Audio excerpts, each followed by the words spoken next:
जय हिंद इंडिया। आज हम बात करेंगे UNHRC मतलब United nation human right commission के बारे में। और उसमें अभी दोबारा इंडिया को री इलेक्ट किया गया है, मतलब इंडिया को पहले इलेक्ट किया गया था, फिर से एक बार इंडिया को इलेक्ट किया गया है। उसके बारे में हम लोग ब्रीफ में डिस्कशन करेंगे। बेसिकली ये न्यूज़ में है, आपको पता होना चाहिए UNHRC क्या है और उसमें जो इंडिया का इलेक्ट किया गया है उसमें क्या प्रोसीजर होता है, इंडिया को क्या एडवांटेज होते हैं, इसके एडवांटेज क्या है, बेसिकली जो इस कंट्री को इलेक्ट किया जाता है उसको क्यों इलेक्ट किया जाता है, क्या चीज़ें देखी जाती हैं, जो भी एग्जाम प्रोस्पेक्टिव से ज़रूरी है, सारी चीज़ें हम इसमें टॉप टू बॉटम डिस्कस करेंगे। तो वीडियो बहुत ही इन्फॉर्मेटिव रहने वाला है, प्लीज़ वीडियो को अंतिम तक देखिएगा। चलिए शुरू करते हैं। सबसे पहले हम देख लेते हैं बेसिक्स।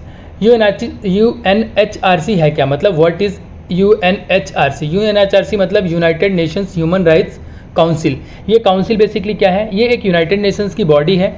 इसका काम होता है कि जो कहीं भी पूरे वर्ल्ड में कहीं भी किसी के ह्यूमन राइट्स का वॉलेशन होता है अराउंड द वर्ल्ड, किसी भी वर्ल्ड के किसी भी कंट्री में अगर ह्यूमन राइट्स का वॉलेशन होता है तो वो UNHRC की हेल्प ले सकता है। और बेसिकली इसका काम होता है कि ये टेक केयर करे पूरे वर्ल्ड के किसी भी आदमी के ह्यूमन राइट्स का वॉलेशन नहीं होना चाहिए, यही इसका काम होता है। ये जो बेसिकली ये काउंसिल है उसमें 47 मेंबर इलेक्टेड होते हैं। 47 टोटल मेंबर 47 होते हैं, ये नंबर याद रखिएगा प्लीज़। टोटल 47 मेंबर इलेक्टेड होते हैं। जो ये इलेक्टेड किए जाते हैं बेसिकली इनका टेन्योर होता है 3 साल का। जो भी मेंबर इसमें इलेक्ट किया जाएगा उनके 3 साल का टेन्योर होता है।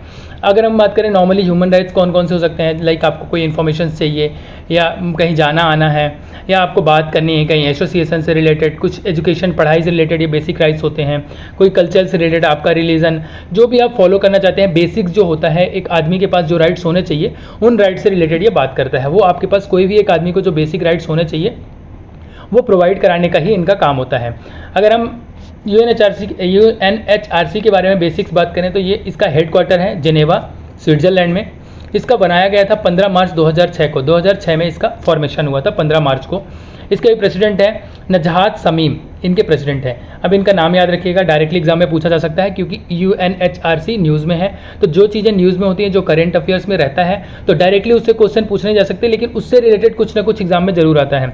तो ये जो कीवर्ड्स होते हैं इनको आप नोट डाउन कर लीजिए कॉपी में, ऐसे एग्जाम्स में क्वेश्चन आने के चांसेस ज़्यादा रहते हैं। जो इसका पेरेंट ऑर्गेनाइजेशन है वो है United Nations general assembly UNGA। तो UNGA की बेसिकली ये ब्रांच है या ऑर्गेनाइजेशन से बिलोंग करती है। UNGA इसका पेरेंट्स ऑर्गेनाइजेशन है, पेरेंट बॉडी है UNGA, United Nations general assembly. ठीक है, आगे बढ़ने से पहले आपके लिए एक इंपॉर्टेंट क्वेश्चन है जिसका आंसर आपको वीडियो पॉज करके देना है, बाकी इसका आंसर आपको वीडियो के एंड में मिल जाएगा। Who is the current high commissioner of UNHRC। United nation human right commissions के अभी हाई कमिश्नर कौन है, उनका नाम बताना है आपको। ऑप्शंस में से कोई भी एक आंसर है, आप चेक करिए, उसका आंसर वीडियो को पॉज करके दीजिए, बाकी आपको इसका आंसर वीडियो के एंड में मिल जाएगा। अब हमने बात की थी अभी थोड़ी देर पहले कि इस काउंसिल में टोटल 47 मेंबर्स होते हैं। तो वो किस बेसिस पे होते हैं, बेसिकली जियोग्राफिकल रीजन में होते हैं। आपको अलग अलग रीजन, अलग अलग लोकेशन में डिवाइड किया गया है पूरे वर्ल्ड को। अफ्रीकन स्टेट्स के टोटल 13 मेंबर होते हैं, एशिया पैसिफिक के टोटल 13 मेंबर होते हैं, ईस्टर्न यूरोपियन स्टेट्स के 6 मेंबर होते हैं और Latin American and Caribbean states के 8 मेंबर होते हैं। फिर western European and other states 7 होते हैं। तो आप ये याद रखिएगा टोटल 47 होते हैं और किस रीजन को कितनी सीट्स अलॉट की गई हैं या बताई गई हैं उन सीट्स के अकॉर्डिंग ही वो इलेक्ट किए जाएंगे। ऐसा नहीं किया जा सकता कि अमेरिकन स्टेट्स के पूरी 47 सीट हो जाएं या एशिया पैसिफिक के पूरी सीट्स हो जाएं। तो बेसिकली वो हर रीजन के लोगों को रिप्रेजेंट करने का मौका दिया जा रहा है यहाँ पे। तो 47 सीट्स को अकॉर्डिंगली डिस्ट्रीब्यूट किया गया है। नाउ जो 47 सीट्स हैं इनका जो इलेक्शन होता है वो जो भी इंडिविजुअल इलेक्ट किया जाता है वो उनका 3 साल के लिए होता है। ये रीजन जो होते हैं वो United Nations regional geography system के थ्रू जो रीजन्स डिस्ट्रीब्यूट किए गए हैं उन बेसिस पे किया जाता है। कोई भी अगर एक बार उसको इलेक्ट किया गया है तो उसके बाद नेक्स्ट टाइम वो इलेक्ट किया जाता है, लेकिन कंटिन्यू 3 टाइम्स इलेक्ट नहीं किया जाता। मतलब यहाँ पे बोलने का ये है कि कोई भी मेंबर है, कोई भी कंट्री जिसको इलेक्ट किया गया है वो कंटिन्यूस ओनली 2 टाइम्स ही इलेक्ट की जा सकती है, नॉट मोर देन 2। ठीक है, ये भी बात याद रखिएगा। कभी कोई डायरेक्टली पूछ लिया जाएगा कि कोई भी कंट्री अगर 2 टाइम इलेक्ट किया है तो 3rd टाइम वो एलिजिबल है कि नहीं, तो बेसिकली वो एलिजिबल नहीं है अगर 2 टाइम उसको ऑलरेडी इलेक्ट किया जा चुका है। तो ना जो ये UNHRC होता है उसके सेशन होते हैं या बैठक बोल सकते हैं। तो जो बैठक होती है ये कब कब हो सकती है, ये हमेशा रेगुलर बेसिस में साल में 3 बार इसका मतलब लाइक सेशन की बैठक होती है। इसकी बैठक 3 बार होती है साल में, मार्च में, जून में और सितंबर में। उसके अलावा भी कभी भी इमरजेंसी हुई तो उस टाइम पे अगर 1/3 मेंबर इसके डिमांड कर रहे हैं, जो यूएनएचआरसी के मेंबर हैं उनमें से अगर 1/3 मेंबर्स डिमांड कर रहे हैं किसी इमरजेंसी में या किसी ह्यूमन राइट्स के वॉलेशन के टाइम में, तो इसकी बैठक बुलाई जा सकती है। नॉर्मल प्रोसीजर में 3 बार होती है, मार्च, जून और सितंबर में इसकी बैठक की जाती है।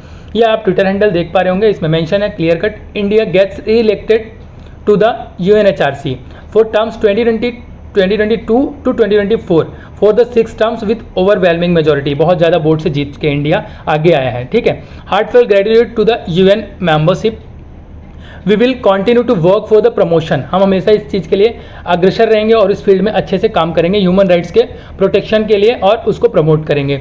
नाउ प्रेजेंट कॉन्टेक्स्ट यही है, आपको पहले ही बता दिया मैंने कि इंडिया को री इलेक्ट किया गया है। नाउ री इलेक्ट किया गया है, उसके बारे में हम बात करेंगे। इंडिया री इलेक्टेड फॉर यूएनएचआरसी 6 टर्म, बता दिया मैंने आपको। नाउ जो ये री इलेक्ट किया गया है वो किस चीज़ के लिए री इलेक्ट किया, कब टेन्योर क्या है उसका, 2022 से 2024 तक के लिए री इलेक्ट किया गया है। जिसको भी री इलेक्ट किया जाता है वो ये इलेक्ट किया जाता है वो 3 साल के लिए होता है। तो ये हुआ है 22, 23 और 24 के लिए इलेक्ट किया गया है, उसके बाद दोबारा इलेक्शंस होंगे। तो जो अभी रिसेंटली इंडिया को इलेक्ट किया गया है उनका टेन्योर है 2022 से 2024 तक, ठीक है। इसमें लिखा है इंडिया वॉर री elected N overwhelming majority the general assembly. तो बहुत सारे वोट से हम जीते हैं। नाउ आगे मैं बताऊंगा आपको। बेसिकली इंडिया को जीतने के लिए चाहिए था 97 वोट, लेकिन इंडिया को मिले हैं 184। आप देख के सोच सकते हैं मतलब इंडिया कितने ज़्यादा वोट से जीता हुआ है। इससे हमें ये पता चलता है बेसिकली कि हमारा वर्ल्ड में कितना अच्छा इमेज है और कितना पॉजिटिव इमेज है, वर्ल्ड की कितनी कंट्रीज हमें सपोर्ट कर रही हैं। मतलब मैक्सिमम से मैक्सिमम हम लगभग दुगने के आसपास हम वोट लेके आ गए। 97 चाहिए था लेकिन हमको 184 वोट मिला है। हमको इसको जीतने के लिए, बेसिकली हमारी सीट कंफर्म करने के लिए उसमें 97 वोट की रिक्वायरमेंट थी, बट हमें मिला है 184। तो इट्स क्वाइट प्राउडेबल थिंग्स। हमारे लिए बहुत ही अच्छी इंपॉर्टेंट चीज़ है, बहुत ही पॉजिटिव चीज़ है, हमारा एक बहुत ही अच्छा इमेज है पूरे वर्ल्ड में, जिससे ग्लोब में, जिससे लोग हमें पसंद करते हैं और हमें इलेक्ट किया है। बहुत सारी कंट्रीज़ ने हमें, मेजॉरिटी ऑफ कंट्रीज़ ने हमें वोट दिया है हमारे फेवर में। तो ये हमारे लिए बहुत ही इंपॉर्टेंट और पॉजिटिव चीज़ है, ठीक है। जो अभी इंडिया का टेन्योर चल रहा है बेसिकली उसमें पहले ही बताया री इलेक्ट किया गया है, मतलब इंडिया पहले से भी इसका मेंबर है। तो जो मेंबरशिप है वो खत्म हो रही है, 31 दिसंबर 2021 को खत्म हो जाएगी। तो जो दोबारा इलेक्ट किया गया है अगेन 1 जनवरी से वो वाली स्टार्ट हो जाएगी, जो कि 2024 तक दिसंबर तक चलेगी। अभी जो चल रही है वो खत्म कब हो रही है, 31 दिसंबर 2021 को। इस इलेक्शंस में 18 मेंबर्स को चुना गया है। बेसिकली ऐसे ही इंडिया के जैसे 18 कंट्रीज़ का मेंबरशिप दिया गया है, ठीक है। जो ये बेसिकली स्टार्ट होगा टेन्योर 2022 जनवरी से स्टार्ट होगा। जो अब इलेक्ट किया गया है वो 2022 से स्टार्ट होगा। जो इसमें इंडिया ने एक इंपॉर्टेंट लाइन बोला है जो कि याद रखने वाली बात है। इसमें इंडिया ने बोला है कि हम इसको प्रोटेक्ट करेंगे, ह्यूमन राइट्स को, और प्रमोट करेंगे विथ द सम्मान, संवाद एंड सहयोग। ये 3 की वर्ड्स हैं, सम्मान, संवाद एंड सहयोग। ये इंडिया ने 3 वर्ड्स दिए हैं, बोले इसके थ्रू हम इसको प्रोटेक्ट करेंगे और प्रमोट करेंगे। बेसिकली बहुत ही ज़्यादा प्राउड की बात है कि इंडिया को इसमें मेंबरशिप मिली है। और इवन सबसे अच्छी बात तो ये कि हमें इतने ज़्यादा मेजॉरिटी से हम जीते हैं इसमें, तो ये बहुत ही इंपॉर्टेंट चीज़ है। ऑल्दो इसका एडवांटेज के बारे में अगर हम बात करेंगे तो इससे एडवांटेज भी है, इंडिया को बहुत ज़्यादा एडवांटेज है। इंडिया को रिप्रेजेंट करने को मौका मिलेगा अपने आप को यूएनएचआरसी में, ये सबसे पॉजिटिव चीज़ है। इंडिया की इतनी पॉजिटिव इमेज है, ये पता चलता है पूरे ग्लोब में कि जितने मेजॉरिटी से इंडिया जीत के आया है उससे ये पता चलता है कि हमारी कितनी पॉजिटिव इमेज है पूरे वर्ल्ड में, पूरी कंट्रीज़ हमें पसंद करती हैं। तो बेसिकली देखा जाए तो इससे हमें बहुत सारे एडवांटेज हैं। नाउ लास्ट में हम जो क्वेश्चन आपसे पूछते हैं उसका आंसर है यहाँ पे स्क्रीन पे। Who is the current high commissioner of UNHRC? UNHRC का कमिश्नर कौन है? मिशेल बेचलेट, ठीक है। इनका नाम आप याद रखिएगा, प्रेजेंट में ये हाई कमिश्नर है। इनका नाम याद रखना इसलिए क्योंकि ये चीज़ें एग्जाम में डायरेक्टली पूछी जा सकती हैं। यहाँ पे वीडियो समाप्त होता है। उम्मीद है कि सारी चीज़ें आपको समझ में आ गई होंगी। Thanks for watching the video. जय हिंद इंडिया।